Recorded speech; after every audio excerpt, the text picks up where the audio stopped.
ہمارے گھر کام کرنے والی عورت جو جھاڑو لگاتی ہے، برتن مانجتی ہے، وہ ہمارے ساتھ بیٹھ کے کھانا نہیں کھا سکتی. اس کو اجازت نہیں ہوتی کہ وہ ہمارے ساتھ بیٹھ کے کھانا کھائے.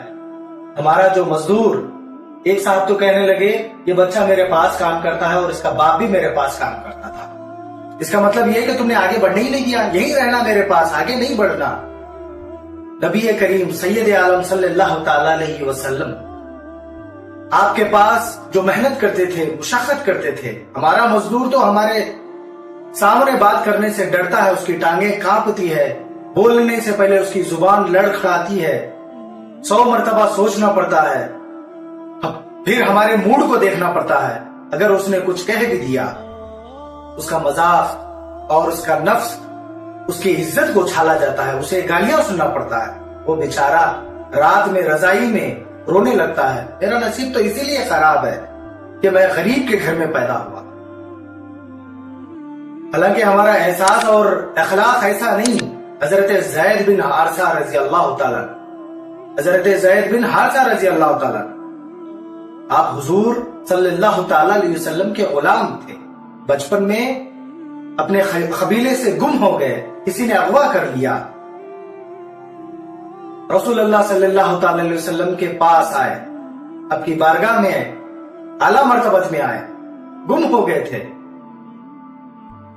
حضرت زید بن حارثہ رضی اللہ تعالیٰ سارا دن جو ہے وہ کام کرتے، جھاڑو لگاتے، برتن مانجتے، بہت محنت کرتے. مکہ مکرمہ ان کے قبیلے کا کوئی آدمی آیا، حضرت زید کو پہچان لیا اور واپس ان کے قبیلے گیا. جا کر کہنے لگا تمہارا بیٹا تو محمد ابن عبداللہ صلی اللہ تعالیٰ علیہ وسلم کے پاس ہے، وہ غلام ہے.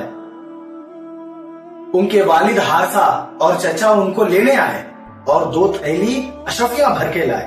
حضور ہم نے سنا ہے کہ ہمارا بیٹا آپ کے پاس ہے، یہ 2 تھیلی اشرفیاں، دینار، درہم، یہ پیسے آپ اپنے پاس رکھیں اور ہمارا بیٹا ہمیں واپس بھیج دیں، اس کو ہمارے ساتھ بھیج دیں.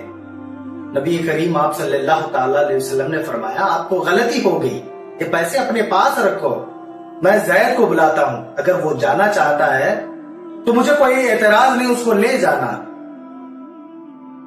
والد اور چچا کہنے لگے حضور یہ کیسی باتیں آپ کرتے ہیں، وہ غلامی چھوڑ کر نہیں آئے گا، وہ مزدوری چھوڑ کر بادشاہیت کو پسند نہیں کرے گا.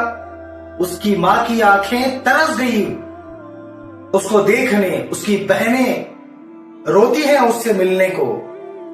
آپ کہتے ہیں حضور کہ وہ غلامی چھوڑ کر نہیں آئے گا. نبی کریم آپ صلی اللہ تعالی علیہ وسلم مسکرائے، حضرت زید بن حارثہ کو بلایا. نبی کریم صلی اللہ تعالی وسلم نے فرمایا پیسوں کو رہنے دیں، اگر زید آپ کے ساتھ آنا چاہتا ہے تو اسے لے جائیں، بغیر پیسے ہی لے جائیں. حضرت زید بن حارثہ رضی اللہ تعالیٰ عنہ کو بلایا. زید تمہارے چچا اور تمہارے والد آئے ہیں. حضرت زید رضی اللہ تعالیٰ عنہ نے اپنے والد کو دیکھا تو گلے ملے، رونے لگے.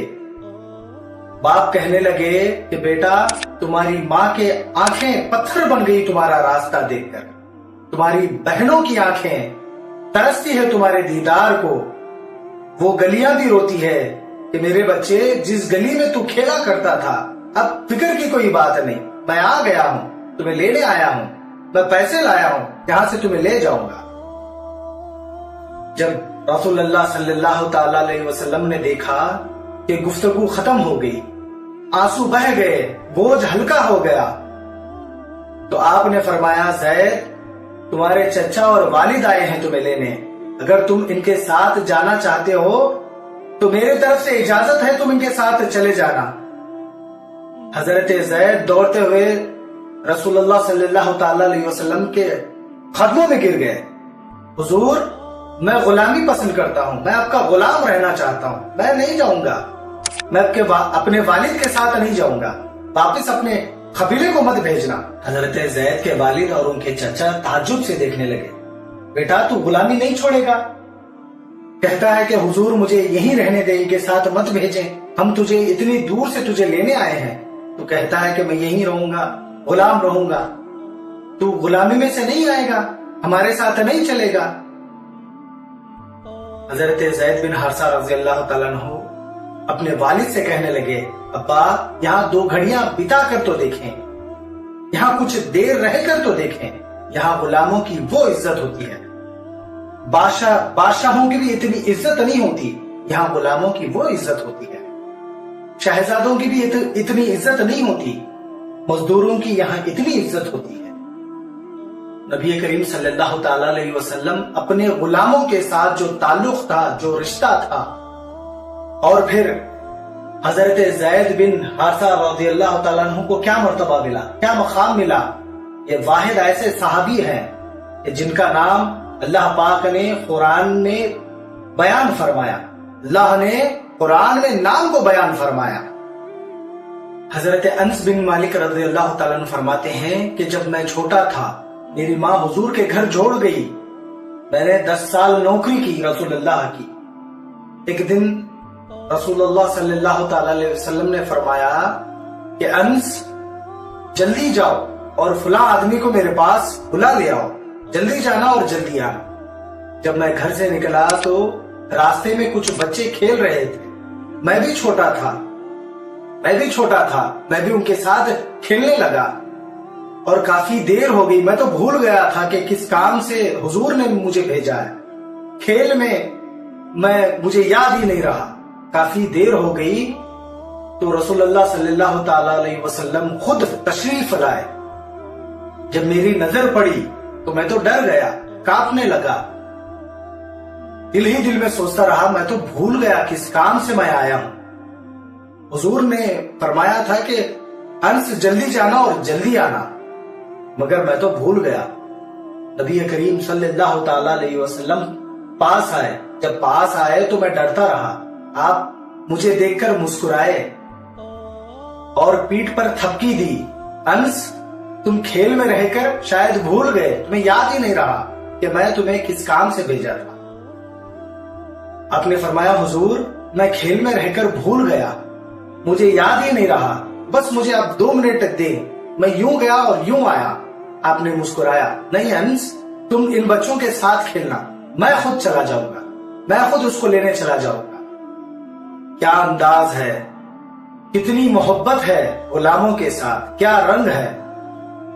ایک بوڑھی اماں تھی، مسجد نبوی میں جھاڑو لگاتی، صاف صفائی کرتی۔ اللہ تعالیٰ ہمیں بھی توفیق دے، مسجد میں صاف صفائی کرنے کی ہمیں توفیق دے۔ وہ ہر روز صاف صفائی کرتی، وہ بیمار ہو گئی، نبی کریم صلی اللہ تعالی علیہ وسلم ہر روز اس کی تیمارداری کرنے جاتے، ہر روز جاتے۔ پھر ایسا بھی وقت آیا کہ دن میں 2 مرتبہ تیمارداری کرنے جاتے۔ ایک شام رسول اللہ صلی اللہ تعالی علیہ وسلم نے فرمایا صحابہ سے کہ اگر اس کا انتقال ہو جائے تو مجھے اطلاع کرنا، میں خود اس کا جنازہ پڑھاؤں گا۔ صبح میں پوچھا، جب رات میں فوت ہو گئی وہ بوڑھی اماں تو صحابہ نے تدفین کر دیا۔ نبی کریم آپ صلی اللہ علیہ وسلم نے پوچھا، میں تم سے کہا تھا کہ مجھے اطلاع کرنا، کیوں اسے دفن کر دیا؟ میں نے کہا تھا میں خود اس جنازہ پڑھاؤں گا۔ صحابہ نے فرمایا، یا رسول اللہ صلی اللہ تعالی علیہ وسلم ہم نے مناسب نہیں سمجھا، رات کا وقت تھا، ٹھنڈ بہت تھی، اسی لیے ہم نے خود دفن کر دیا۔ اب تو دیکھیں جنازے بھی جو ہے وہ سیاستی ہو گئے، جب کوئی غریب مرتا ہے تو گنے چنے لوگ ہوتے ہیں جنازے میں، اور اگر کوئی امیر مر جائے، زیادہ وقت نہیں لوں گا، بس آخری بات ہے مکمل کر دوں، جب کوئی امیر مر جائے تو بڑا رش ہوتا ہے، حضور کو سب کچھ معلوم ہے۔ آپ نے فرمایا کہ مجھے بتاؤ اس کی خبر کہاں ہے، آپ کو سب کچھ معلوم ہے، لیکن پھر بھی غریب کی شان واضح ہو جائے اسی لیے بیان فرمایا۔ نبی کریم صلی اللہ تعالی علیہ وسلم نے فرمایا، کہاں ہے اس کی خبر، اس کی خبر پر مجھے لے چلو۔ صحابہ رسول اللہ صلی اللہ تعالی علیہ وسلم کو جب خبر پر لے گئے تو آپ نے ارشاد فرمایا، صفے بناؤ، میں خود اس کا جنازہ پڑھاؤں گا۔ آپ نے جنازہ پڑھایا، رات میں ہی جنازہ ہو گیا تھا، اب دوبارہ جنازہ نہیں ہو سکتا، نماز نہیں ہو سکتی۔ اس وقت نہیں ہو سکتی کہ اگر کوئی وارث نے جنازے کی نماز نہ پڑھی ہو تو اس وقت ہو سکتی ہے، اگر وارث پڑھ لیا تو پھر دوبارہ جنازے کی نماز نہیں ہو سکتی۔ یہ سارا کچھ رسول اللہ صلی اللہ تعالی علیہ وسلم نے ایسا کیوں کیا؟ تاکہ ہمیں بتانے کے لیے کہ ایک غلام کی کیا عزت ہوتی ہے، کہ اس کا مرتبہ کیا ہوتا ہے۔ ہمیں خبر ہی نہیں کہ غلام کی کتنی عزت ہوتی ہے، تمہیں تو کوئی خبر ہی نہیں کہ اللہ کے یہاں اس کی کیا شان ہے، کتنی عزت ہے۔ یہ سارا کچھ تو ہمیں سمجھانے کے لیے تھا۔